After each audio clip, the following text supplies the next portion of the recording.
Hey, folks, one of the Redneck Country Podcast. You're on with Real Redneck Todd Millard. Of course, we've got the almost guy, Real Redneck Bill. Tom, Bill, are you there? I am here, and it's a beautiful night for a podcast. It's a beautiful night for a podcast, and as always, sitting beside me is my father, the patriarch of Redneck Country, Real Redneck Don Millard. Dad, is your mic hot? It is. That's it? That's it. That's all you have to say? I walked over. Say the same thing every time. I walked over. It's a beautiful evening. That's what I was waiting Lovely for. Evening. I thought, really? That's all he's going to say? He complains. I gave him the spot to talk, Bill. Here's silence. Uninterrupted. Uninterrupted silence, and all he gets, it is. Yeah, are you going to let me talk tonight? Am I going to get to say anything? Well, there you go. There's Dead your air. opportunity to jump in 2 feet, and let's get this party started. Let's go. I'm surprised you didn't bring the hot rod over tonight. No, I didn't. Well, I'll tell you. Saturday, the guys, a bunch of the guys, they meet out at Pinafore Park every Saturday afternoon, 1 o'clock. And so I was determined to fire it up and go over for a couple hours. And it was really a nice afternoon. It wasn't too hot. And there was probably about 15 cars there, I guess. And I had a good visit with the guys. There was lots of people driving around. Lots of people stopped by to look at the cars. And it was great. I spent a nice 2 hours, got to drive the car, show it off a little bit. It was very, very pleasant. And you know what? September 18th, they've revived the Nostalgia Car Night in St. Thomas on the main street. Starts at 4 o'clock. Ooh. Typically, we get about 4,000 vehicles. So I'm hoping. 4,000 vehicles? Yeah, they close complete. Like it goes for, I would say, a half, 3/4 of the main street of St. Thomas, right from Ross and right on down to the West End, out of town. And there's That's like the big one down in Detroit. What's that, Woodward Avenue? Woodward, yeah. Now, this isn't a cruise. This is people, we park. And they go along with a microphone and tell you to park facing out so that you don't park Megaphone. along the street so you can get more cars. They could in. go along with a microphone, but if it isn't hooked up to anything, it ain't really going to make a It difference. might not be very loud. Anyway, they go along and say, turn your cars out, so you get more in. And I'm hoping, like, see, I don't know if COVID gonna scare some sightseers away. Is it gonna scare some of the car guys away? I don't know, but I'm thinking guys are getting so tired of being cooped up and not being able to have car shows. Cooped up. That we'll Cooped yeah, up. cooped Yeah. up, that we'll get the turnout, hopefully. And I'll tell you, there is a lot of nice cars in St. Thomas. There really is. And then surrounding area, like we get them from a long way Yeah, away. you get as a big well. draw. Like, you guys get a nice opportunity to It's cruise there. With Yeah, it's Highway 3, I guess, goes a long way. it's a great show, and it's September 18th. So I'm really looking forward to it. Seeing everybody. That's my again. parents' wedding anniversary, September there you go. 18th. Take them to the car Don't show. don't ask me how many years. I don't know. But Disgraceful. it's Disgraceful, Bill. yeah, how many years your parents been married? I'm not allowed to say because it shows their age. 53 in All right, that's- July. 53. 53 in I July. normally wouldn't have said that. We just had, Yeah, I would have been close. respected the privacy. we just had our Yeah. 53rd. Oh, congratulations. That's Thank you. awesome. So did you guys get up to any outdoor activities this weekend? Or this week past? Well, when was the last time we chatted? I did. It's been a while. It's been a little bit. Yeah, it has. I did a little bit. I did a little bit of activity concerned hunting. Did you? Yeah, the field that you and Jay came down for and hunted with us, that wheat field? Yes. I went and talked to that farmer and got you guys on the list, and you're all signed in for this year. Oh, that's awesome. And I'm getting so pumped up about the goose hunting. I was And texting Todd, and the geese are just in the fields all over the place here, and I cannot wait. So if you got that field again, man, it's going to be That good. field is not wheat, but you know the roadway we went in on, and then we drove to the left of The driveway. field. Yeah, the driveway Yeah. that we went in on, and then the field was on the left. Well, the That's field right. on the right is wheat this year. Right across from it. Same. It's going to be and awesome. The front field that was corn last year is all wheat this year. So there's 2 wheat fields in his property this year. So Well, I've just geese, gotta the geese keep will be 'em- all over that place. I'm hoping so. We just got to keep them scouted. And the early goose season opens 2 weeks tomorrow. 2 weeks tomorrow, Does it? September 1st. Wednesday, September 1st. That's crazy. It's never been that early. Yep. I got to get my my license. Yeah, me too. I did today. Hmm. It's $19. Are we doing a September 1st goose hunt? It's a Wednesday. Yeah. Oh, it's a Wednesday. I can, so it's up to you guys. I You can. find a field. Can you, Todd? Yeah, Oh, awesome. most likely. All right. Well, then we'll find a field and we'll book her in. I have the Thursday off because we're going to a Maroon 5 concert in Toronto. What time you What? got for that? I don't know. Who's Maroon 5? Sometime in Thursday afternoon. Huh? He used to be on The Voice. Who's Maroon 5? I have no idea Shut who up. that Are is. you being serious right now? Yeah, I don't know who Maroon Oh 5. my God! Stop. You're not. You're not serious right now. No, I have no idea who Maroon 5 is. Adam Levine? Who? You're lying. Stop it. I have no idea Bill what you're talking doesn't about. know who Maroon 5 is. You just got called a loser, and she's Isn't that probably like Mumbo she's your number 5 guy? she's your biggest fan. What's Maroon 5? Oh, she says you're a loser with love. I'm sure I'd know their stuff if I heard it, but I don't know I bands. can or break into that a kind of song stuff. here, but then this goes into a different direction of a podcast, and Yeah, I don't think you want to lose me to a record deal. No, I'm thinking that we should probably keep you grounded. So keep your singing to yourself or something. You'll have to Google it, Bill. You'll have to Google it. We bought Megan, my daughter, tickets for Christmas. We didn't think it was going to happen because of COVID, but a year ago Christmas? 2 years ago. So it got canceled once already. So now it's back on. So we're going. That'll be pretty interesting for you to head down to a concert, see what it's all about in the COVID times. But In the COVID times. In Toronto to boot. Yep.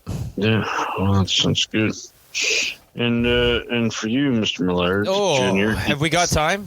So Yeah, full for disclosure, I just came from the dentist. I was just saying before we got on here that I may not be that talkative tonight. I'll give you some airtime. Man, That's cool. I'm not all cranked up and ready to rock because I got a new dentist and he's a freaking rock star. I mean, he pulled a tooth before we went on holidays because I had this tooth. I went to see my dentist. They're like, well, we can root canal it or we can pull it. I said, what can you do today? Well, nothing. Then why did I come in here? Why did I have this emergency appointment? So we can look at it. So we'll do it the week you get back. Well, what am I going to do about the pain? The whole reason I'm here, I can put up with some pain. But this has got to the point now, like I've chipped it so many times. It was 2 years the filling fell out 2 years ago, Christmas. And so it's 2.5 years now. So I'm like, finally the tooth chipped away slowly that now it's down. I ate lunch that day and almost went through the roof when I took a bite. So I'm like, that's it, calling dentist. So went in and they were just like, yeah, well, we'll fit you in. And I'm like, I'm begging and pleading. And they're like, well, no, well, all right, we'll fit you in. I'm great. So I go in and they're like, well, we can pull it a root canal. I said, well, what can you do today? I really don't care. And he's like, well, nothing today. Well, why did I come in here? I could tell you about the tooth. You didn't have to look at it. It hurts. It's gone. So they're like, well, we'll do it the Thursday you get back. And I'm like, well, what am I going to do? Well, I'll give you a prescription for painkillers. I don't do that. So I came home and started to work again. And I'm like, all right, I got a call. So I started making phone calls and I found one that said, yeah, we'll take you tonight. So like 6 o'clock, I went up there. And this dude, I walked in. He had me frozen, tooth pulled, 20 minutes back in my vehicle. I'm like, that's pretty efficient. That is a dentist. And I'm like, That's efficient. dude, I've never had a tooth pulled. I don't know how this is going to feel. And he's like, you ain't going to feel a thing. Trust me. And I didn't even feel the needle going in. Like, it was awesome. I didn't know if it was going to be needles or they put the stuff on the end of a Q-tip and freeze it first. And I hate the dentist. Yeah, I mean, there's amen to nice that. people. If you got any dentists listening to us right now, you're probably great people. But man, I don't like going to the dentist. No. So they're pain and torturous. So he pulled it out. So then I'm like, he's like, I want to see you when you come back, though. And I'm like, yeah, no doubt, because this mouth is a cash cow. So Yeah. I went back and he's like, well, there's two right beside where we pulled that tooth. Probably could use some buildup. Well, my old dentist told me I could only root canal and cap them like they were too toast to be able to fill and build back up.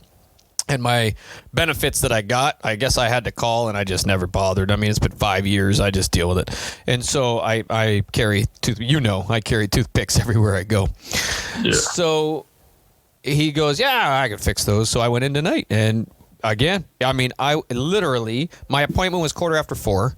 So I sat down. I had to fill out the COVID thing. They have to take my temperature and all that. I get back in the room, 4:20, and then I sit down. He's like, all right.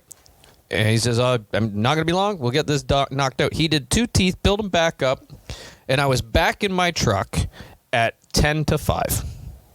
That's, again, and that's pretty after efficient. getting my appointment for next week because I got another hole in the other. I'm like, dude, I got a hole. He's like, your tooth is fine there. And I'm like, no, there's a hole there that food gets stuck in. And that's why these freaking toothpicks, it will throb if I don't poke it out of there every time. I'm tired of carrying these things. And he's like, all right, well, we'll do it. Make another appointment. So then I had to stand there, make another appointment. So that was with standing there, making sure my benefits went through, and then making another appointment. I was still back in the truck at 10 to 5. However, I've never had it where the freezing came out so quick. And now it's, dude, I was laying down before pain, this. Are you? I'm just like, I don't recognize pain. This is discomfort, Bill. Discomfort. Oh, I see. Yes, I got it. It's a slight discomfort. No, what's discomfort is finding out he can still talk anyway. Yeah. It's coming back around slowly. That's discomfort. It's coming back around slowly. I'm starting to feel a little bit better as we go. I think I just needed the blood pumping. You're starting to ramp up into this podcast thing, and the words are flowing. So I did want to apologize to everybody, though. I was going to be boring listening to Dad and Bill. I hear you. I have to do this all the time, like every day, folks. Right. I know your pain. So I thought, you know what? As I told the dentist story, I'll take one for the team, and I will put the discomfort aside and step up to the plate. But you know what I do miss is the cottage, because I was glad he got it fixed, because we were keeping fish, and were they delicious? And he had no problem eating the fish, not at all. In fact, we had brought some fish home, and it took me 2 meals after we got home to finish them up, and they were. And that's saying something, folks. They were good. I was still eating them at home. They were good. But yeah, this week, my brother-in-law's got a new kayak. Sold his old kayak that we found a couple months ago on Facebook, and he used it for a bit. And then I found another one come up on Facebook that was more like mine. His previous one you couldn't really stand up in. It's still a full-blown fishing kayak. You can't stand up in yours either. Oh, yes, you can, my man. And I will tell you now. So he's been fishing hard and bugging me. So we just finished. So I got the golf cart trailer that I've had the turkey chaser. We converted it now. My brother-in-law helped. Welded on some 2x4 steel tube, put some 2x4s in it. We drilled some hole. Father-in-law owns an electrical company, got 1.25 inch conduit, slid that through the posts, and now we can load 2 kayaks on that golf cart trailer, and then still those tubes just slide out because we cotter pin them. They just slide out, and then I can still load the golf cart on it. So we're good to go. That's impressive. Oh, it's slick. So we had that. We just finished that this week and last week, and my brother-in-law was been driving me nuts to go fishing in this new kayak, and I had an extra trolling motor in my garage, so we built a little, put it in his fishing pole holders, built a piece of 2x4 across. You outfitted him with all the necessities. Oh, so he's all pumped now. So he's been hitting it hard and bugging me. So he's like, Rondo Bay. So we took off Saturday morning, left home at 5, was at Rondo Bay in the water by 6, and we fished till 9 p.m. I mean, we did not come off the water. 6 a.m. to 9 p.m.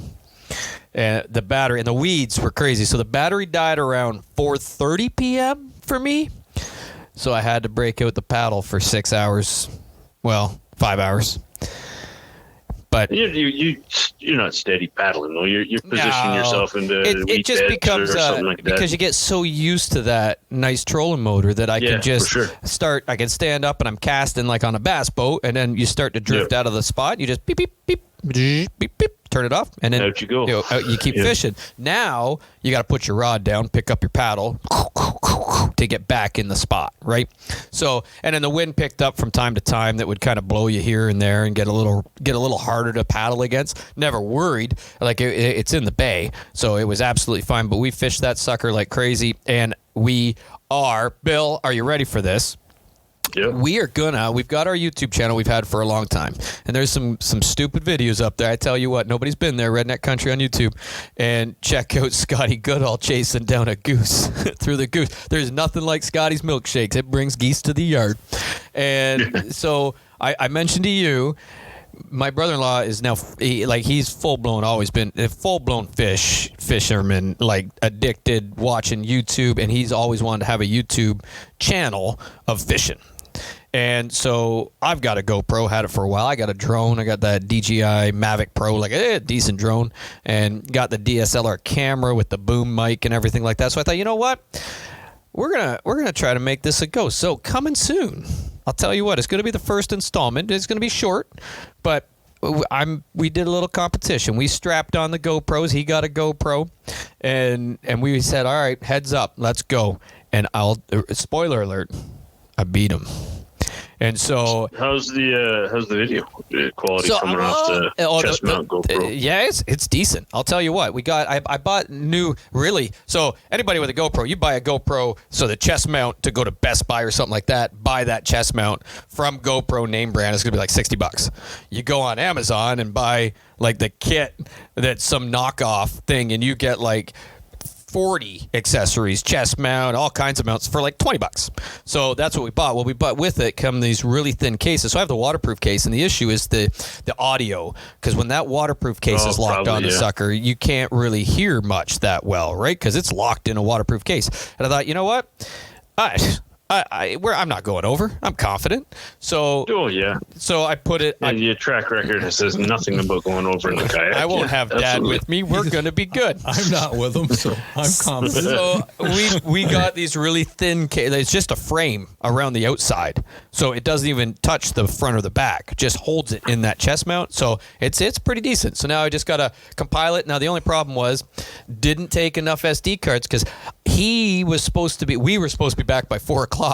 Like home by 4:00, and plans changed. So I was good till about 4:00, and then the SD cards I was out of. And so that's that. If we're gonna do that kind of stuff, I need bigger or more SD cards so that we can keep the. What size SD cards are you using? Little micro ones, right? Yeah, little micro. I'm rolling 32 gig, so it gets you about an hour and a half, 2 hours. I just bought a 128 gig micro SD card for my trail camera. Yeah. $20. Yeah, and that's what I want to. He just went. So he went fishing. So we did that all day. I beat him, and then he went back out the next day. He stayed here because we didn't get home till 10:30, 10:45. And so he stayed here, and then he got up and he went down to Long Point the next day. And so on his way to Long Point, he stopped and bought a 256 gig card, so he didn't have to change it. Oh. Massive. He's got all kinds of, like in those videos, is what takes up in my trail camera. Obviously, is what I got. Three pictures burst, and then a video, 15 second. Yep. And the video obviously is what takes up. So I can only imagine with you running that GoPro all day, you're just filling that card up with batteries and cards, and then you gotta go through it all to where you're catching fish, right? How many hours you go without catching a fish? And so, not very many when I fish, but anyways. We'll get there. Unless your brother's with you. Yeah, unless my brother's with me. Yeah, that's right. Shout out to Jay. So anyway, the what really bugged, so right off the bat, I caught one topwater, 13.5 inches, was put it on the board, got it measured, was pumped because it was on GoPro right beside him, right beside Connor on a topwater frog. Excellent. My camera's all run out by 4:00. My battery runs out at 4:30, and we got to paddle all the way back now, the same edge, and we're going to fish it all the way back because he's like, at when it gets darker, like when it starts to get evening, that's when the bite really turns on. And he wasn't lying, man. I started boating 17.25 inch fish, and I smoked them. And then now I say I smoked them. I ended up only beating him by 2. But the last one, 2 inches two or two fish. fish? No, we just did it by fish. The last fish I caught was coming into the dock, and he said like the last 20 minutes, he's like, only top water. But where we were fishing, as we were coming in back to where we had to dock, I looked at him like, this is prime spinner spot. So I threw the spinner in real quick, and bam, right off the bat. And so that one maybe not count because I wasn't throwing top water, but I still beat him by 1.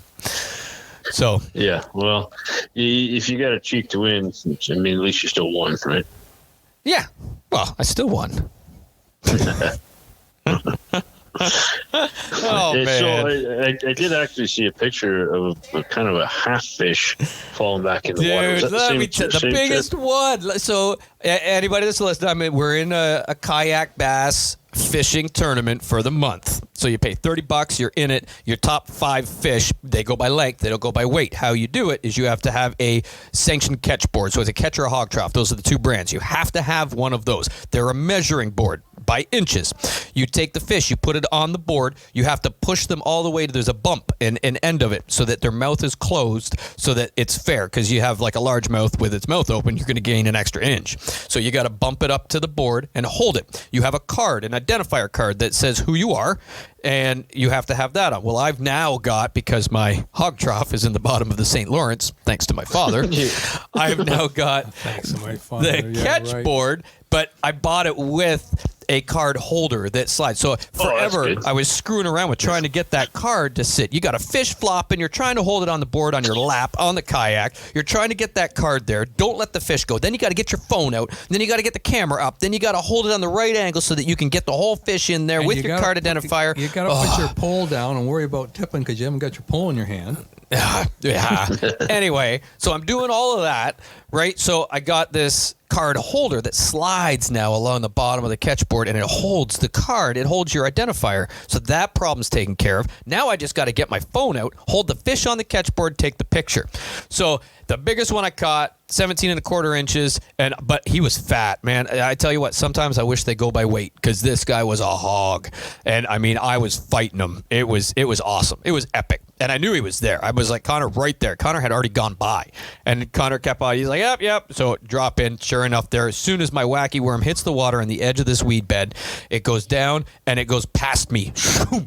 I'm like, that's a fish.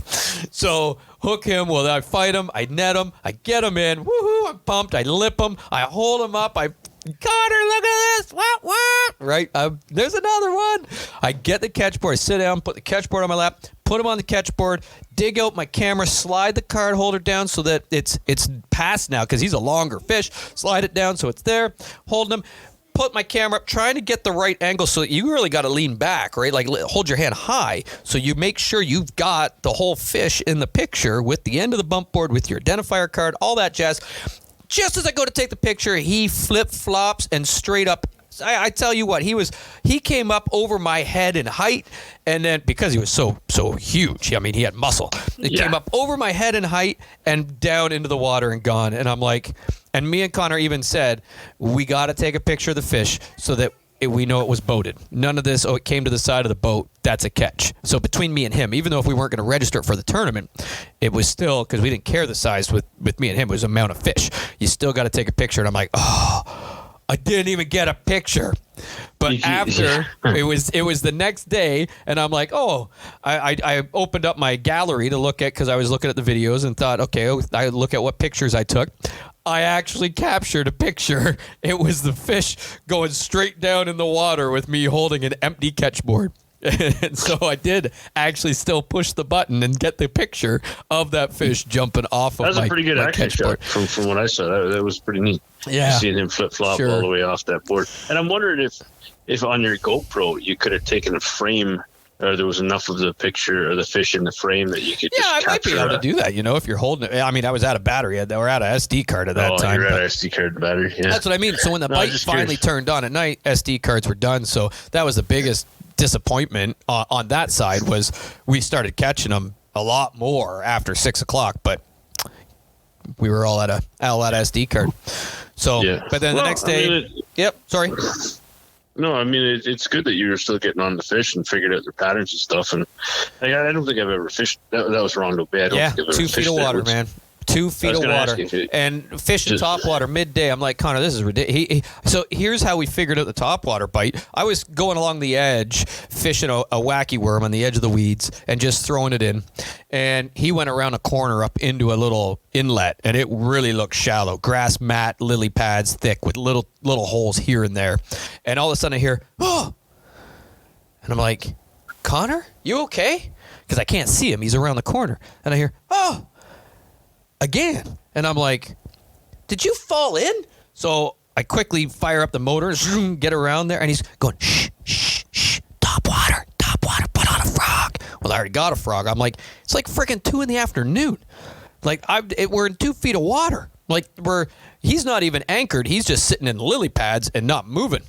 So we threw that on. Well, let me tell you, Bill, they were blind. They had to be blind fish because I didn't catch one on top water, but did I have some blow-ups? And I mean, I had one that was so massive. His mouth came out of there, and it looked like the exhaust on a diesel truck. I mean, he came out of that water right behind my frog and just moved water, and all I saw was mouth and down. And Connor was right beside me and seen it. Holy, well, then we're fishing it hard, but never hit again. Yeah, absolutely. But they were blowing up. They just never got it, and ended up catching a couple on top water later at night. That's typically when first thing in the morning. First thing in the morning, and then late at night. Yep. And then when the sun's right directly overhead, you're fishing shadows, and you're going to be under lily pads as opposed to right on top of them, right? Yeah, well, and so, that's you got to get way out from the boat and then just hope you get a reaction strike is really what you're going for, right? Surprise them, shock them, boom, there it is. So did that, came back in, and what the cool part was is I'm going to give a shout out to the Zone J of the Ontario Federation of Anglers and Hunters, Zone J President Brian Moore, and his wife Emily Moore. As I was coming in, they had seen my truck, and apparently they were there up at Rondo. And so when I pulled in, here's this dude, and I think he's taking a picture of the sunset because it was pretty cool. I did take some pictures. I will send you of the sunset. Normally I don't say that. Right, Connor, he was using words that when you hang with Connor, he knows this. I could say it, but that's why I said some of these videos that I'm gonna have to put together to make this YouTube channel show is it's gonna sound a bit like Jersey Shore. Every other word's a beep. And so with Connor, he was using words like, isn't that pretty? Like, who, what, who are, like, next thing you know, he's going to be pulling out tea and drinking tea beside me in his kayak. But it was pretty cool to see the sunset. There was like a heart-shaped cloud. So I think this guy, it's getting dark, right? It's 9 o'clock. And so we don't have lights. So we're trying to get in just at dark. Mosquitoes are starting to come out like crazy. And this guy's leaning down with his camera. And I'm like, as I roll in, I'm like, oh, I recognize them. Hey, it's Brian. How are you guys doing? And I didn't know it. I'm thinking, crap, I'm in his way of taking. I'm trying to get out of his way because he's right down, squatted down on the dock with his camera, and he was taking pictures of me and silhouetted against the sunset. So I got some pretty cool pics from him. So, but then I got to meet him, talk to him, have a blast, and have a chit chat for. So that maybe delayed us getting home too, but it was worth it. It was good to see him. So that was a half an hour conversation and pretty cool surprise, right? Like, because he lives in Sarnia. So that was kind of wicked coming in. He's like, yeah, I see your truck. So we thought we'd come down and say hi when we figured you'd be coming in at dark. So it was kind of wicked. So did that. And then it's good to meet people and share some good stories with nice folk. It is. That's all. And that's what it's about, right? I'm thinking in my head, man, this is redneck country. He don't know it, but this to me is redneck country, right? Because it kind of met over social media via redneck country and such. So to me, that's pretty cool. And I think so too. And built that friendship that way. So I thought that's pretty wicked. And then so the next day, Connor got up. I went to church. He took off down to Long Point, and then my wife said, you can't fish every day of the year, so it starts to get cold. If you're going to go, you better go. And Connor's messaged me, are you coming down? And then she doesn't like him being out there in Long Point Bay on his own, even though we're in like 2 feet of water. So I said, yeah, I guess. They talked me into it. So I loaded up, and I was down there and in the water by 6 p.m. And let me tell you, we did the bass tournament up on Buckhorn Lake, and I told you it was white capping, and we were paddling all day, but I wasn't worried. Those ate them up. The kayaks ate those waves up. And Connor's like, well, it's not quite as bad as Buckhorn, dude. It was worse. Connor lied to me. I'll tell you, I was trying to get a video of my kayak hammering 2 foot, 3 foot waves, white caps coming in because we're in the shallows, right, where it's only 2 feet of water. So we're trying to sit in one spot and fish because it was after 6 o'clock and fish top water in the lily pads. So it wasn't a worrisome thing, but the problem was water coming in from a little bit deeper, right, coming in at a 7 foot of water up into 2 feet like that quick. That water's got nowhere to go but up. Yep. So It was coming, but we weren't worried in any way, shape, or form, and we were never that far from shore, never that far from. Well, we were almost on shore because we were in so shallow, and never that far from the dock. It was just a pain to try and fish because it kept moving you. You couldn't. You thought even weeds would hold you, right? Like I'll get here up on a weed bed or on some lily pads. That wind ain't gonna move me. Oh no. It would move you. And then now you got to paddle over weeds and you can't use your motor because you're in 2 feet of water on weed beds and lily pads. And so is that motor got a foot pedal as well as the lanyard around your neck? It totally can. It has a it can have up to 5 remotes. So a combination of whatever you want, foot pedal or key fob. Do you have a foot pedal for it? I don't. I use the key fob. I put the key fob, I hook it on my belt loop, and it's on a retractable lanyard. So it hangs there, and it's rock solid there. I don't worry about it falling in the drink, right? So it's there. No, the only reason why I asked that is because it's so easy in my boat to have that foot pedal, for the bow mount trolling motor. Just your hands are free. You can position yourself if the wind moves you a little bit, or you can angle the motor. You can start it. It's not one of those brand new iPilot or Minn Kota deals, but I wouldn't like you having my hands on the remote and trying to fish at the same time. I'd get a little bit frustrated. But because it hangs off my belt loop. I just reach down and beep beep and then turn it off, and then I'll tell you, away you go. One day at the cottage that he had foot paddle. And when he said my hands were free, I was holding on to the back of the boat, and I dragged you in. You didn't paddle nothing. You held on and floated. I was kicking. Trying to get us to go. Should have gave him a rope. He could have just surfed on the PFD. But anyway, no. I like it. I don't think I mean, I could look into a foot paddle. I think they're only like $70 on Amazon, but I don't know. I like my little key fob. It's just so handy right there on my retractable lanyards, and I'm good with it. I don't know if I'd be good with that. I had a foot pedal one on my John boat, and I couldn't operate that freaking thing. It was driving me nuts. Yeah. But yeah, so Saturday, I didn't catch a fish Saturday. I had a couple blow-ups on the top water, but it was so rough. It was just such a pain in the butt. Connor caught a 17-inch just as I got there in the deep lily pads. On Sunday afternoon, yeah, sorry. And then had an idiot boater. I'll tell you what, Bill, my first idiot boater out there on Long Point Bay. We're right by the cottages between the Old Cut and Long Point Conservation Area, if anybody knows where that is. And there's like a little lane that goes back into some boathouse cottages. And there's a restaurant. You can go down there and dock your boat and eat and come back out. And so we were just past that. We were towards the Old Cut there in the weeds and that. And there's a channel that goes back to the cottages. And so I was getting to Connor. I hadn't even got there yet. I was motoring by, and all of a sudden I hit 2 foot of water and mass weeds, and my motor goes brrr. So I thought, okay, break out the paddle. I start paddling. I go down to 4 feet and then back up to 1 foot and then down to 4 feet, back up to 1 foot. I thought, I'm not even going to put the motor in. I'm just going to paddle out to that buoy because I know the buoy's deep, get around the buoy and then into where Connor is in the lily pads, and I'm rocking and rolling.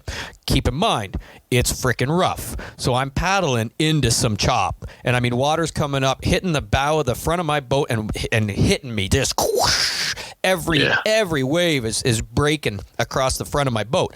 But I don't have the scupper plugs in, so it lands in and goes right down out the hole. I'm good to go. So I keep going. Well, I just get to this buoy, and this guy comes on this cabin cruiser really slow. Well, that thing's way in the water, so it's pushing water. And it's an older guy, I'm going to guess like 70 with his wife. And he comes at me, and I think he wants to talk because he's looking at me, and he's coming really, really slow. And I'm thinking, dude, I've already fighting this waves coming at me, white caps hitting the front of my boat. I got my paddle out, my motor's not down. You're now going to push this wake with those waves? Like, what are you doing? And so he's coming, and he went by me so close I could have high-fived his wife. Come on. I ain't kidding you. And all that water, and he's got to come that close to you? Right? In a kayak. So I'm nodding at him, and he's just staring at me. He didn't nod. He didn't do anything. So what's he do? He doesn't get 15 feet behind me and pulls a 180. Well, now guess what I got? I got waves. I got his first wake that just came by, and now he didn't go but 15 feet and spun around. I got that coming from behind me, and now I've got it coming from my left side, left side, and behind me, and I'm about to be 10 feet in the air on a whitecap from all his waves meeting in one spot, which is where my kayak is. Underneath your boat. Dude, did I come unglued. I may have sounded like my brother-in-law at that moment at this guy, and he did not break, stare at me at all, and his wife would look so concerned, and I'm going, what are you doing? And she tugged on his shirt, and then he just opened up and went down the cut into the cottage area. What was he trying to prove? Dude, I reached forward. I flicked the handle on my motor. I mean, I wasn't even looking at the depth of water, nothing. I flicked the handle on that motor, and I hit full go before that thing was dropped. And I just got out of those wakes that were coming in to meet and gone. And I mean, it's worse him going that slow than him going flying by me because he's pushing all that water really slow. And then to turn around, dude, I was unglued. I was so hot. I got into Connor, and he's like, Connor told me he had a boat do that 2 weeks ago to him in that exact same spot. And so he's like, was it a white cabin cruiser with stripes down the side? The guy's bald, about 70, with a wife, and she wears a visor. And I'm like, well, that sounds like it, but what are the odds? I am not kidding you. Not 4 minutes later, he comes back down that cut, going back out the bay. Connor goes, there's a guy that almost swamped me. Oh, if I ever see... I'm like, that's the same freaking guy. Oh, I'll tell you what. I'm not impressed. I don't understand what the guy's got to prove. It was like around. He just didn't have a brain. That's what it is. Like, I can't believe it was malicious. I believe he looked lost. He looked like he was looking for that aisle, that spot to go down the roadway and the waterway to go down to the cottages. I get the fact that you guys are low to the water. Hey, I get the fact that you're low to the water, and but it's not like he couldn't see you. It's not no, dude. We were eyes. Our eyes were locked, right? Like, and I'm sitting up. My chair sits way up out of that water. Like I'm up there. Now the kayak still, it eats that up. The thing's rated for the ocean. All right. Without Dad, I'm okay. I'm pretty sturdy. So those scupper plugs without Dad. So I wasn't that worried. Aside from am I going to be? I was going to go 45 degrees. What's going to fall out of my boat? So I got going. But that was my story. So that's what I did. Yeah. Well. Yeah, that's quite an adventure. I mean, I have no patience for people that want to just be disrespectful and rude like that. Oh, dude, it was just like he just doesn't have a brain. It's even worse if you got like a new person to the water, or you got a kid with you, or somebody like that that's not that comfortable, and then you got somebody trying to be, foolish. It's just I have no patience for it whatsoever. I agree. Leave me to do my thing. I'll leave you to do your thing. Yeah, there's vast amounts of water out there. We do not need to cross paths. No. Yeah. Not at all. No. So. And then just before I ask you what you did, I do have to give a shout out because I didn't know this, but I then get a text today from Braden's mom, Braden, the new bull rider, right? That she is in Long Point. And so shout out to Wendy and her husband Andrew and Braden that they got kayaks, and she sends me a picture and she's like, my gosh, is this water rough? And I'm like, wait a minute. I know that spot. You're in Long Point. She's like, how the frick did you know I'm in Long Point? I'm like, I was just there. Now, funny story. She also had just hooked her finger. Like, had to go to the hospital. So to get it out, I'm total spoiler alert if she wants to tell anybody. Sorry, Wendy, but she sent me a picture. She's like, how do I get this out? And dude, a popper buried in her thumb, past the barb, and I'm like, oh, you gotta cut it off, and I'm like that. So I sent her a couple of YouTube videos, but she went to the hospital. She's like, she's an RMT, right, registered massage therapist. So she's like, my hands are my job. What's this gonna do? I need my thumbs. I'm like, I'm not that qualified to answer, but I can tell you that while you're in at the hospital, your husband and son need to go get some frogs because you're in topwater heaven. Yeah. So she did. You better do something because you're not going to be working for a while. Right? So she just said, so she went in, she got it removed. She said they froze her thumb. They cut it with a knife out and then put a Band-Aid on it. So it couldn't have been that bad because it wasn't stitches. She said Band-Aid. But then she just sent me a picture now with she said her husband and son went and bought some frogs. And so they're in the same spot. I said, now you're going to catch some fish. If you can keep that hook in the water out of your finger. Yeah. So Hopefully they do. They won't hear it in time, but good luck. Shout out. Yeah. Yeah. Hope you're feeling better Good soon. luck, Hintons. Nail some bass. Yeah, there you go. So, Bill, what did you get up to this week? Well, I tell you, this weekend was an adventure and a half. We went up to see my mom and dad this weekend. Violet and I went on a road trip. Wait a minute. The big kids Just you and Violet? Yeah, just Violet. Candace and I. didn't go? Went up You guys there. split up? No, split up. Split up for the weekend. Yeah, split up and she went to the gun club by herself again. That's so that's awesome. A story for a minute. Yeah, I'll tell you that story. Let me tell you, that is so wicked. Do we need to bring her on? Is that more interesting than your story? No, I'm kidding. It probably is. But I don't know. I told you guys on the podcast. Maybe I didn't. We didn't talk about it last time that we joined Toronto International. Trap Yeah. So we joined that club, and we. We're gonna borderline on PG-13 on this one. You joined Tits, the gun club they added, known as Tits, SC Toronto on the end of it. International Trap and Skeet, SC. Yeah, and sporting place. Skeet Club. Oh, club. Yeah, so it's no longer. No, they put the C on it's the new very end. woke times, Bill. See, where Tits used to get guys out, now it just offends about half of them. Yeah. Toronto International Trap and Skeet Club Limited. Club Limited. Wow. Yeah. They've changed the name to not offend. Titskull. So, yeah. We did, yeah. We went there. I can't remember. Did I talk about the orientation we did on that, or did we not get to that in the last podcast? I don't remember if we went through that. Well, I'll just briefly go through if we have yeah, because I want to know how that goes. I'll just skim over. But we actually we had a good weekend last weekend, I guess weekend before that. We had our introductory course to Toronto International, where there was 7 guys and girls in the class that they went over the orientation, safety rules, basically treated you like you never handled a gun before, which covers their butt, right? Because some people don't, right? Get their license and need to join a club and never really been into it. Yeah. I have ultimate respect for the fact that they're going from the ground up, not assuming that and you're a world-class shooter with whatever gun you got and that stuff. And they once we got through all the safety protocols and all the acts and prove and that kind of basic gun safety and range etiquette, we went out and shot a couple rounds. We shot a round of skeet, and we shot a round of trap. And I had not been on a skeet field in 12, 13 years. And I got on the skeet field, Candace, myself, and then I think 3 other guys were there.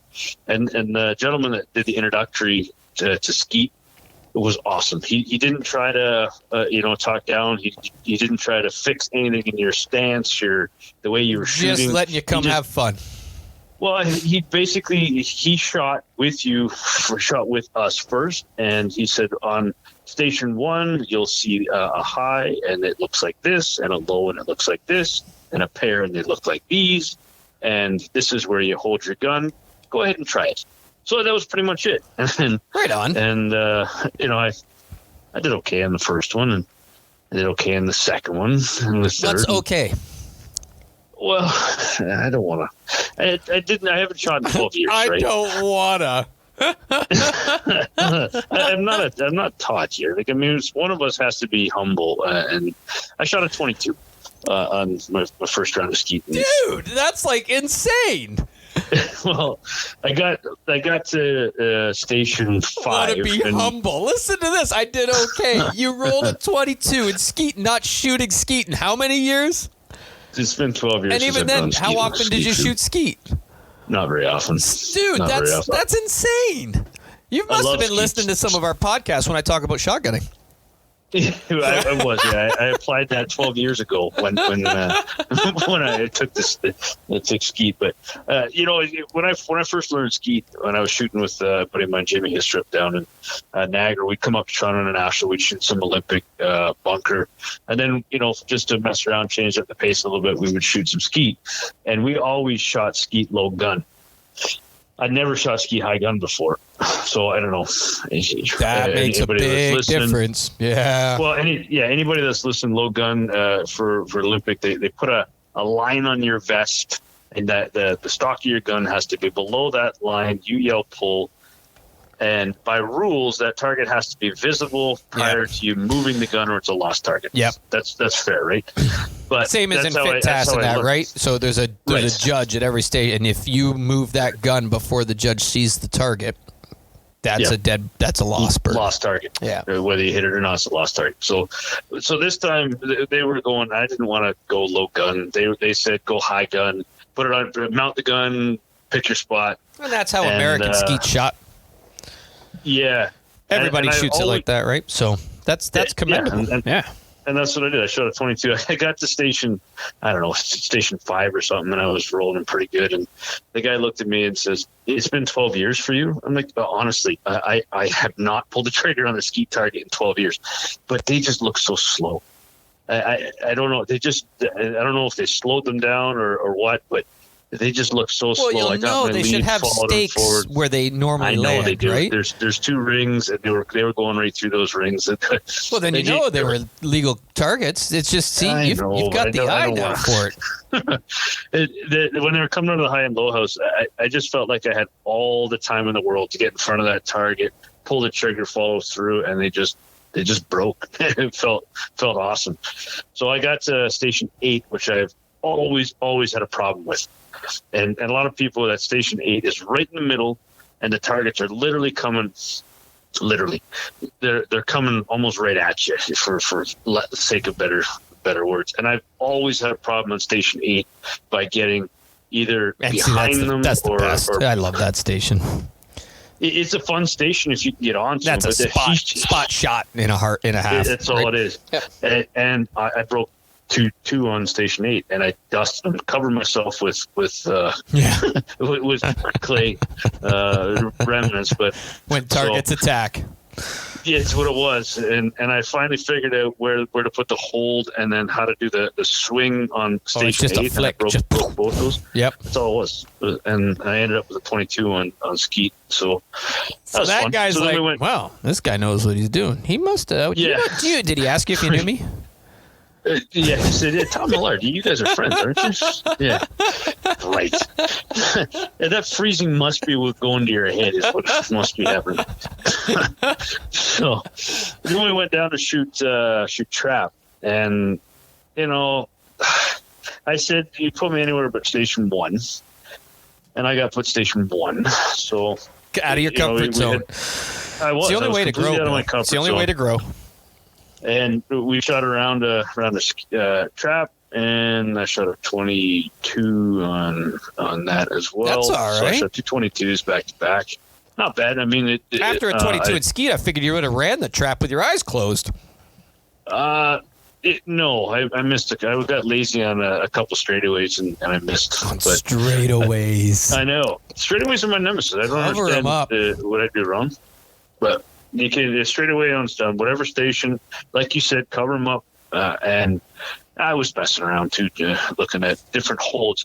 This club, I missed the first bird out on station 1. I had to hold closer to the house, lower. Where St. Thomas, I gotta. I don't know how to explain this, but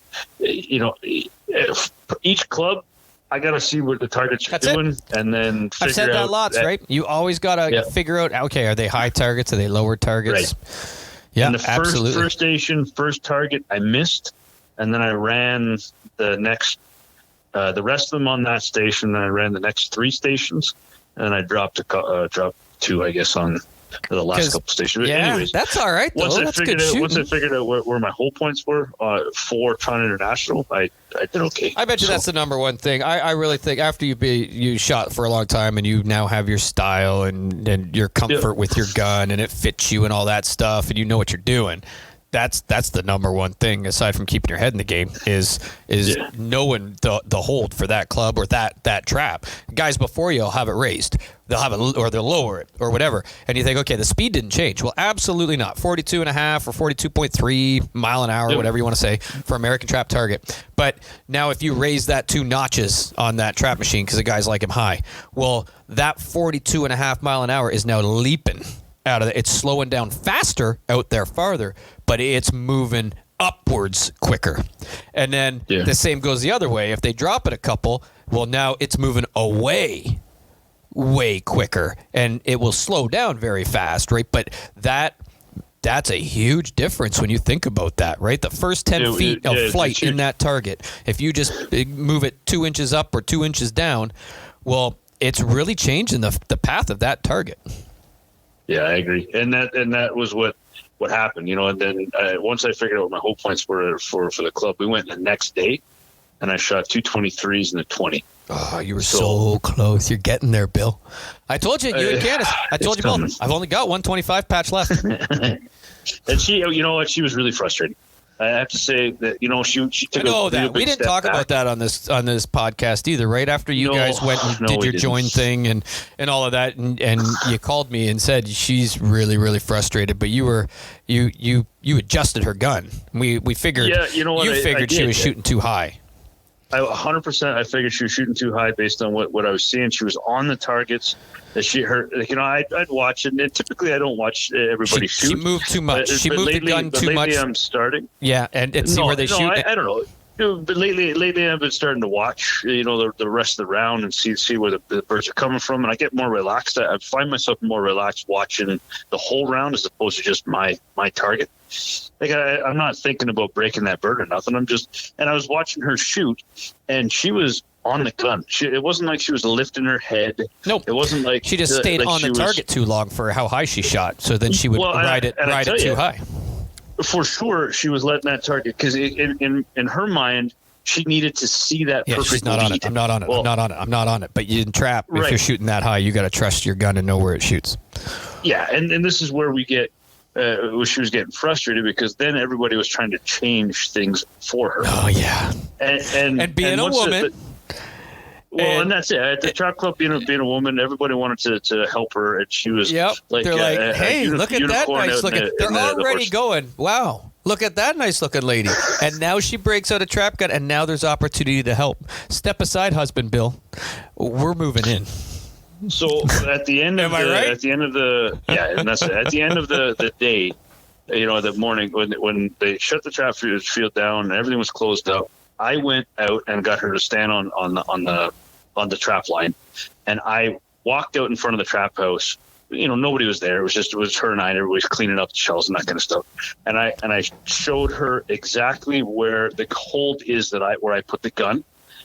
And it clicked. I could see the mind going. But she was so frustrated, she didn't want to hear another tip, another help, another point. Even from her husband. That's okay. No. And I get it. I mean, when you get told consistently every shot changed something, you can't develop any degree of consistency. Yeah, you're constantly changing everything, right? You got no change now one you're thing. Frustrated. Yeah. So we came home. We called you. We had a drink. We chuckled. We relaxed. Yeah, we relaxed. And I got her to calm down. We came home, and I changed a couple things on her gun. I changed the butt pad to angle more on her shoulder, so she was able to feel more comfortable when she's bringing that gun up, to more consistent. So I angled it. Instead of being straight up and down, maybe 30 degrees kicked off to one side, just so it fits nicer in her shoulder pocket. And then I lowered the rib, like we talked about, the back of the rib, and the back of the rib. I lowered that so that her target picture would match more of where she was shooting, lowering her point of impact. Lowered her point of impact, and she rolled a 13. From like a 3 to when she was super frustrated, and I was worried she wouldn't even want to pick up the gun again. She was hitting 13. The Saturday that just passed, right? So she's on the right. Pumped. She's on the right way. Yeah, that's awesome. I believe so. Now, to me, it's don't change anything. Just go out and shoot more. I agree. You got to get comfy. You got to understand sight picture, and then after that, figure out where you're going from there. But yeah, I'm with you. And then she'll learn to shoot how that gun is set up now, because then as she starts blowing up targets, she knows where that target's got to be in relation to the barrel, and you go. Yep, that's it. And she did good. I mean, she shot 3 rounds. I think you and her were texting back and forth a little bit on the weekend, getting some scores and whatever she was doing there, which is cool. And she had support staff when I was on the lake doing some fishing. But actually, I think I was at an auction sale when that happened. Auction sale. Oh, I tell you what, I love going to auction I'm sales. like, Candace, Bill's not replying to my text messages. Yeah, my phone died. I was trying to send her pictures of stuff that was at the auction sale for us for me to look at and see if she was interested in. But I ended up buying. That's just another story. But anyways, so she. You're gonna put that out there and just leave it dangling. Yeah, I'll go back to that in a second. But she was super happy. I think she shot 5 rounds total. She shot 3 rounds of she shot 5 rounds. Yeah, she. You better start reloading there. Well, and this is a conversation you and I need to have at another time off the podcast. But yeah, no, we bought some different shells, and it's nothing more than. And I was interested in seeing how they patterned in her gun and my gun for that matter. But we're happy. We're going to go out this Saturday again. I'm going to shoot 5 rounds, 2 rounds of skeet, 3 rounds of trap, and she's going to do the same, and we'll just have some fun. That's awesome. So that's awesome. So that was my old trap club story, but not to go too deep because we don't have too much more time. But I'll let you know my adventures of this past weekend. I was able to, like I said, to start off with, Violet and I did a road trip up to visit my mom and dad, which was long overdue with COVID stuff. I hadn't had a whole lot of opportunity to get up and spend time and visit my parents. And with the boat being finished now, I was able to take my dad fishing, which I know in your case, awesome too. I hope you wore your life jackets. I did. Absolutely, I did. I mean, I didn't have my father trying to throw me out of the boat. That right? I mean, it's a problem, Bill. It's going around. No, your dad didn't roll the boat. He tried to throw you out of the boat. There's a difference. There's an absolute complete difference. I would have tried to throw you out of the boat too. Regardless, my dad didn't break the boat. Yeah. All right, we'll get into that story. What got me was he kept saying, "Don't move, don't move. Why are you moving?" And I wasn't moving. I was wedged in there with both feet, and I was both hands on the corner of his seat. Well, I wasn't moving. I was not moving. And that thing was moving. There was a wall in the hall that was tipping us back and forth. That's Todd's philosophy, though. When in doubt, blame somebody else. So. Good grief. So anyway, you took your dad fishing. So inquiring minds, how did you do? And so we know, based on your dad likes to wash lures. Every lure in his tackle box, he's got to wash it. Did he find the magic one? We found the magic recipe. Yeah. So just step back. We actually set up trail cameras on the weekend too. So that was Friday activity up at the hunt camp. We got massive. Yeah, full deal. We got trail cameras set up at the hunt camp. Put 3 out and did a little bit of clearing right around my deer hunting spot, and I won't be back there till October, Thanksgiving time frame. So that was that. And then, like I said, went to the auction sale on Saturday where I got a deal of a century on a Lazy Boy recliner, brand new. Yep. I thought it was the identical match to my couch set in the living room, but it turns out it's not. But I got a brand new Lazy Boy recliner, $45. No kidding. Yep, that was my deal. I could turn around and sell it right now for a couple $100, but I think I'll leave it right where it sits in my living room. Yeah. And So, and then Sunday was fishing day.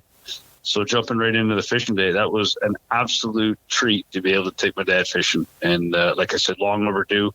He was instrumental in getting that boat fixed. He came down and helped do some of the carpentry work on the floors and some of the back deck structure. And then I finished it off on the front side. But it was nice to be able to finally, after many, many years of not being able to get him on the water. And we went up to a lake called Constant Lake. I don't know if there's a T on the end of that, but the map is Constan, Constant Lake. Constant Lake. Yeah, and of all the Navionics maps that I have loaded into my GPS that one's not software, it is not on. Are you kidding me? Did you log in online? Is it there online? Nope, it's not on. It's not anywhere. So you were fishing blind. Well, he had a map circa 1950 something laminated from the hunt camp that we took with us, and I went on Google Earth prior to, or one of those soft, and I picked a few spots that seemed like they were logical based on where in 1950 something the depth chart said was right. And it was right. So I don't know what happened many years ago with that lake, but it looked like it used to be it used to be a forest. They cut the trees, they let the trees fall, and it's just flooded timber everywhere. Stumps, logs. You can see the man-made, cut marks where the trees were cut off and just flopped into the land or the water, whatever it was. I don't know how they would regulate the water temperature to make those trees, cut those trees off. But we got on to a spot that I picked on the map, and the topwater baits that I could not keep them out of the boat. It was every single cast we got out on the water. We were on the water for 7. And I ripped up to the end of the lake, and I'm not talking long way. I mean, 4 miles was I could get from one end of the lake to the other. How long does that take you? 26 kilometers an hour. It took me about, 10 minutes. Huh. It really wasn't that long. But we had to putt out because there was stumps, and there was no channel markers. There's nothing to mark. But once we got out of the inner bay and around the island, it drops down to 60 feet. Ooh. In one of the areas, so I was able to zip across where I felt relatively comfortable, and I looked into the little bay where I'd marked out on the map, and I threw out my rattling chug bug on a bait caster, and it wasn't 2 casts, and I had a monster.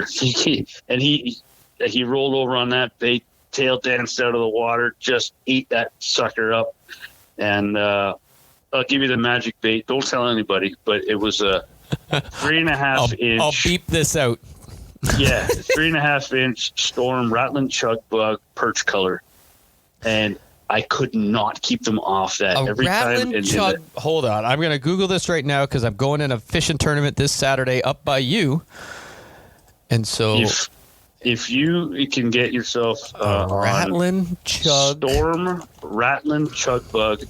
And this is for years has been my go-to topwater bait when everything else doesn't seem to work. Zara spooks or frogs or jitterbugs or hula poppers. The rattling chug bug. I don't know what the beads on the inside or the motion. I'm not gonna lie, that looks identical to the lure that Wendy got lodged in her thumb tonight or this morning. But that lure there. My dad wasn't using them right off the hop, but I threw that out and I caught the big fish, one of the big fish right off the hop into the live well. Live well worked just like a dream. And then I started throwing the topwater baits around the bay. And we fished the first bay for about half an hour, and we caught, 10 fish in that time. No monsters. The first one was a monster, but the rest of them were, average size. We threw them back and then we zipped over to another spot I had marked on the map, and that's where the magic happened because it was the fallen trees in the water. It was probably only about 4 to 6 feet of water there, and it was every cast. And so I got my dad fixed up with bass-colored rattling chug bug, same deal, and he was just loving it. Every other cast, he'd throw it out, and there would be a little wee tiny one or a bigger one, but we had a great day. We ended up bringing 8 fish home, all respectable. Man, no kidding. Yeah, we could have. There was a 9th one that was respectable enough that we should have kept it, but it was covered with black worms, and I said, forget it. Let's throw that one back. But being the almost guy, you can never go on a fishing trip with me or somewhere that there isn't some form of something that happens. So we had a great day. Trolling motor worked like a dream. The big motor, for the most part, right up till the point I'm just going to talk about here, worked like a dream. My dad says, let's do some trolling. And it had nothing, zero. Wait a minute. Absolutely zero So to do you're with trolling. doing the best kind, the most fun fishing on the planet and slaying it, top water, and your dad decides that, I'm kind of bored. Let's go do some trolling. Yeah. That's pretty much it. I switched from I switched from top water to drop shot. I was using a 4-inch Yamamoto worm on a drop shot rig on my new rod that I got from Tactical Fishing. Yes. And I tell you what, it's all of what it was cracked up to be. That rod, it was so sensitive. The fish fighting fish with that was so much fun. It was worth the money. I tell you, I haven't bought a new rod in quite some time, so I treated myself to this one with the Fluger reel on recommendation from our friend at Pond Predator Outfitters, Nick Obermach, and it was exactly as he built it up to be. It was perfect. Lots of fun. So, anyways, we're slaying fish, having a great time. Probably about 2:00 in the afternoon. We wanted to get off the water about 2:30, 3 o'clock to give us enough time to get home, Clean the fish, and clean the fish, and fix some get stuff. ready for dinner and stuff. Yeah, but it was not fixing stuff at this point. But nothing was broke. When we were getting to the last spot, I noticed the motor was sounding a little bit rougher than I remembered it from before, but I didn't think too much of it. I said, I better take a look at this when I get back in to see if there's something wrong. And all of a sudden, my dad wants to start trolling. Okay, so we start trolling, and we come across from about 60 feet down to about 30 feet. Now we're getting close to an island, and the bigger boats, or a couple bigger boats, were going past us, not being very respectful of our distance too. Same deal, and they pushed us closer to the island. Well, there's there's a bunch of kids on the island and stuff like that. So I said to my dad, "Hey, just punch the motor, because it sounds like it's running a little rougher while you're trolling. It maybe just clean it out, maybe because it's a 2-stroke. Maybe it's got a little bit of build up in it from trolling and running the way it is with low RPMs and stuff and low speed." And he pushed it, and it wouldn't go any further. It wouldn't go any faster. Ooh. He bumped it again. It wouldn't go any faster. See, and I'd be thinking, okay, we're bunged up in weeds.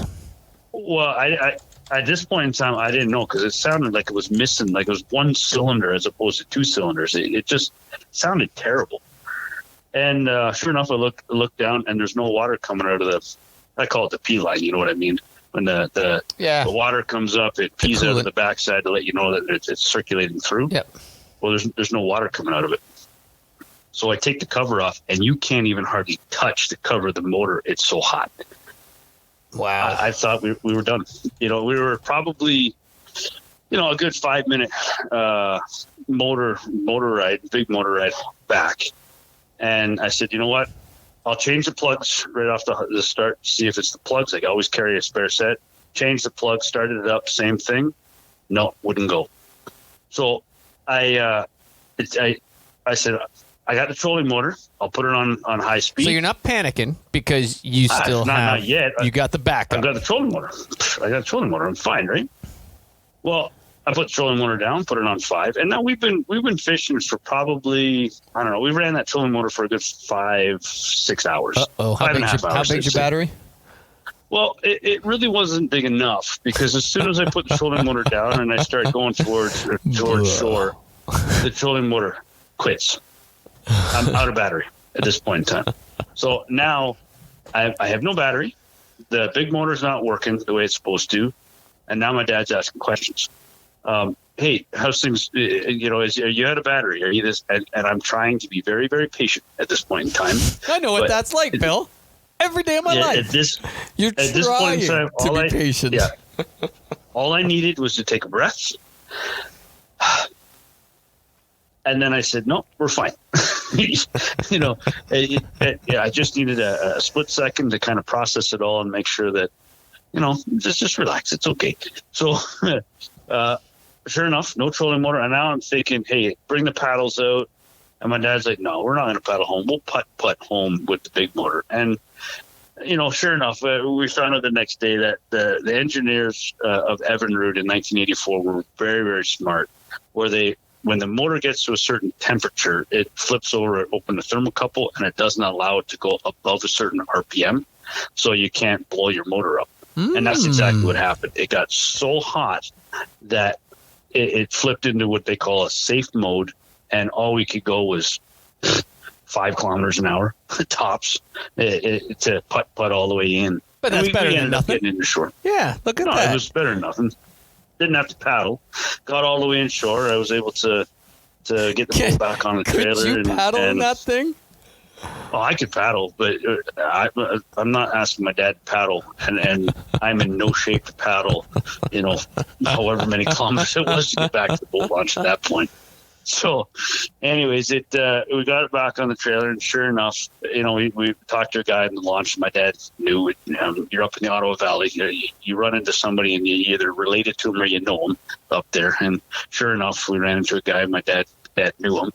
He said, "Oh yeah, that's your water pump. There's an impeller on your water pump. It's probably shot. We got to replace these from time to time, and it's $35 fix. You'll be back in business in no time." And I'm like, okay, all I'm picturing in my head is a $4,000 new motor because I just blew the heads off this one and, I melted them from going. And so I said, okay, I did some YouTube research when I got back to the house after we cleaned up the fish and stuff. And sure enough, that's pretty much all it was going to be. So my dad had a dentist appointment yesterday morning, and he comes back from the dentist appointment and tosses me a little package. And in the package is the new impeller. Look at that.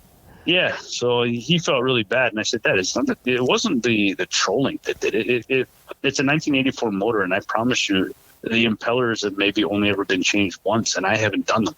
And I've owned that boat for over 20 plus years. It was time. Plastic was breaking, it breaks down, and sure enough, it took us 3 hours because we didn't know what we were doing, but we worked together, and we got when we took the lower end off and the head off. Bill, I don't even impeller. know who you drink tea, and now you admit you didn't know what you were doing. Well, I've never done it before. I mean, I can turn the screw. It was only 10 bolts and a little bit of logic and common sense, which I understand may be difficult for you at the. It eludes some people. Yeah, logic and common sense. But when we just took our time, we took it apart, and that impeller only had one fin of the 6 or 8 that was supposed to be on it, and the rest of the plastic chunks were everywhere in the copper float tube. It was a mess.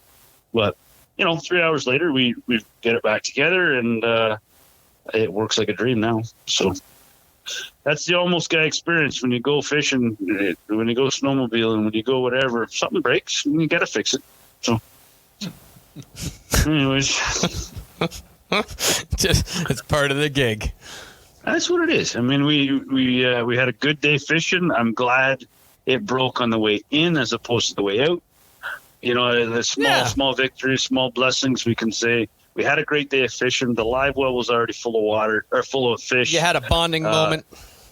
Not a near-death experience in the floating.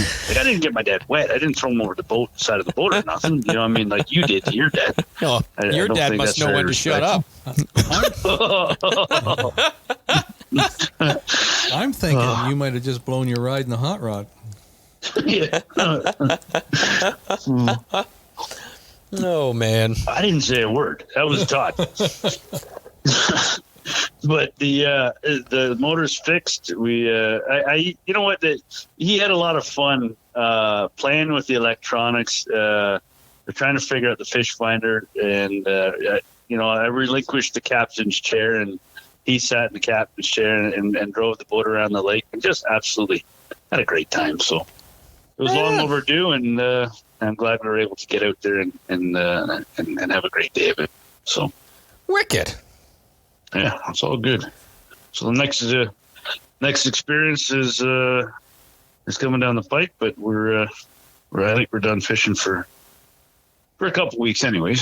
So. Oh yeah. I'm hitting a tournament this Saturday, kayak tournament with Connor, my brother-in-law. Whereabouts?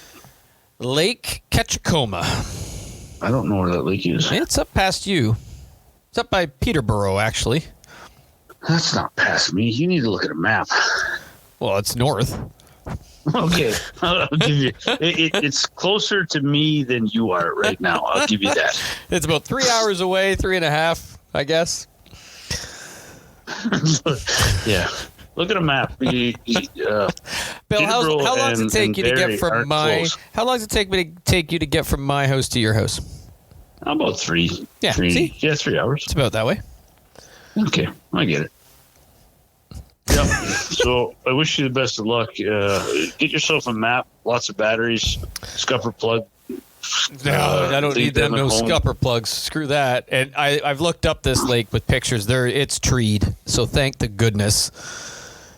I'm staying out of the friggin' wind. You need the mapping software, or is that one going to be on the maps? I hope it is. I may have to log in and take a look.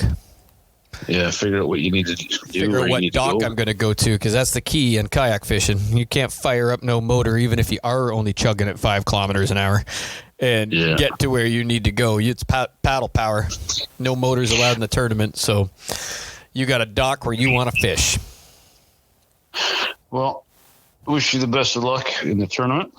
Yeah, appreciate that. I'm hoping that's going to be a little bit of stories and, some good stories. Not of some championships. 1 hour paddling this way and 4 hours paddling the next way. Exactly. Spend all day paddling, but it's a good workout.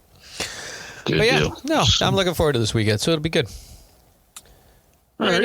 Well, I think we should end her here, and unless you got something else that you want to talk about. Not really. I'll mention, if anybody's made it this far into the podcast, that we've talked just briefly, Bill, and I think it's a good idea, and maybe we'll just drop an idea in people's heads for this coming hunting season. And fishing. I mean, if people still fish, I know Nick still hunts up the muskies right up until the ice freezes, right? So, we're thinking to take this YouTube channel. I'm gonna see what I'm gonna do with this production. Get it posted and see how it comes out. But we're thinking anybody with a GoPro or a Tacticam or any kind of video yourself fishing or hunting, and then we'll make it so that we can get it available. Drop it to me in a Dropbox or OneDrive, and we will weekly, maybe bi-weekly, compile them and put it out on our YouTube channel. That'd be awesome. Yeah, I think that's going to be a good opportunity to get some exposure for the people that want to have a give us who you are. Give us a little and details about it. We can put it on at the beginning of the little segment that you'll be on that YouTube channel, and then watch away.